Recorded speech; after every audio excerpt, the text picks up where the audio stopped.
Hello guys, it's Chamasan here. Today we're doing another Bakugan BakuTech Retrospect episode. This is episode 18 on G-Ganorada. G-Ganorada was released as BTC 38. There's also a special World Hobby Fair version of this release with silver wings. It is a Pyrus Bakugan. It has 600, 610, or 620 Gs, and it was released in February of 2012. Taking a look at its ball form, it is molded in orange plastic.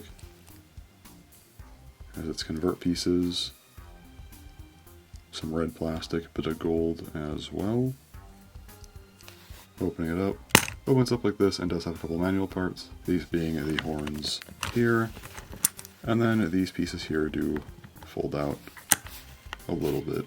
Taking a look at its open form, it looks like this. Pretty nice design overall.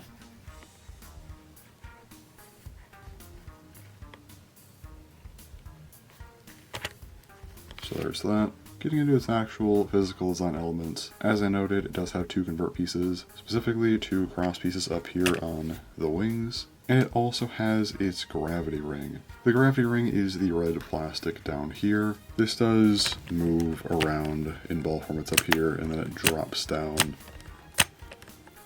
like that. The idea of the gravity ring is to help it plant when it opens, which is useful for critical KOs, which I will mention a little bit later. But yes, this is a very, very functional gimmick. Moving on to how to close G-Ganorada. So first step, of course, the manual parts here close like that, or I guess just fold in. And then after that, we do have the gravity ring, which comes up, hold that there. Head tucks in, tail comes up and goes in. The wings can be a bit finicky, especially mine, but these parts go in and you have to hold that down. That slots in and the foot just goes in like that, and then you do the same thing to the other side. Like that. And now it is closed. Looking at the anime and manga, G-Ganorada is owned by Harou. He's a somewhat relevant character and is effectively like an older brother type of figure to the main characters, though he doesn't like travel with them really or anything. So again, not overly relevant, but still certainly has a role. Moving on to the variants, which unlike the past few episodes, we do actually have quite a few of. The Burning Buster version, released in BTD-07, the Champion deck, and has 630 Gs. The Yellow Crystal version, released in BTA-08, the Super 5 set, and has 630 Gs. The Blue Blaze version, released in BCB-22 Grey Dragon. It has either 620 or 630 Gs, and also has plastic cross pieces. The Green Blaze version, released in BCB-26 Best Selection. It is 720 Gs and also has plastic cross pieces. The BakuMetallic Gold version was a tournament first prize and has 620 Gs. The BakuMetallic Silver version was a tournament second prize and has 620 Gs. The BakuMetallic Orange version was a Korokoro Lucky Draw prize and has 620 Gs. The Red Wing Clear version was a Korokoro Lucky Draw prize and has 630 Gs. And G-Ganorada Kai was released as BTC 61. It has 640 or 660 Gs, comes with plastic cross pieces, but its gravity ring is now entirely made out of metal. Now looking at competitive, G-Ganorada immediately was really, really good upon release. Really the best attacker in the game by a decent margin. Even though G-Ganorada doesn't have a ton of metal, only the two cross pieces, the actual metal distribution is very, very centered, as both of the cross pieces are very evenly on the sides, which does help it to roll straight,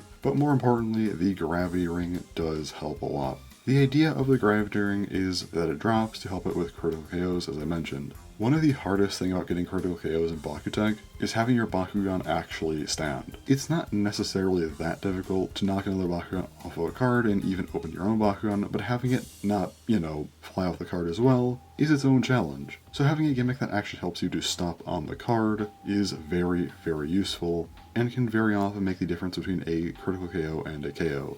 G-Ganorada would be pretty much undisputed as the best attacker for a few months until Rise Dragon came out. In between the two of those, it was pretty debatable, but those two would be the best for a while. You'd eventually get things like Windmill, which is insane but very hard to use, so a lot of times G-Ganorada still was preferred. And then not long after that, you did get things like Buddha Gil and Kachiagel, which are also very powerful attackers. I would argue stronger than G-Ganorada, but they do work differently in how they attack. Plus, G-Ganorada does have more consistency, which is helpful, especially for the time. But then we get to BakuTech Gachi. By this point, things like Sanzu Halibos and Gogaryu are very strong, certainly stronger than G-Ganorada. However, where G-Ganorada does struggle a little bit is when you get to the really insane defense occupancy Bakugan. Things like Nagadaja or Press, for example. While G-Ganorada's consistency is really second to none, it just doesn't have the pure attack power that it once did, as just having a solid amount of metal pieces isn't always enough to, knock some of those crazier Bakugan off of a card. And that's where things like Buddha-Gale and Kachi-Gale might become preferred, as they just have much more attack power to them, which could be much more lethal to those really good defensive Bakugan, whereas G-Ganorada might be more consistent, but that doesn't always matter if you can't actually get a Bakugan off a card. Not saying G-Ganorada can't do it, it's just that it becomes more difficult for something like it to actually hit around some Bakugan like that. They did try to release G-Ganorada Kai eventually, which does kind of help with this issue, but again, even with the added chunk of metal, does that actually bump it up to a higher tier? It's hard to say. The gravity ring itself does feel a bit less effective, and also the actual weight balance of the Bakugan is much worse in my opinion. So it does have some nerfs, but at the same time is kind of better. But is it like Sanzu Halibos or Gogaryu level for pure attack? No. So is the nerfed concept of G-Ganorada still worth it even with that in mind? Again, it's hard to say. So I don't think it made like a whole tier difference, but it does have its uses, and it's still very much worthwhile.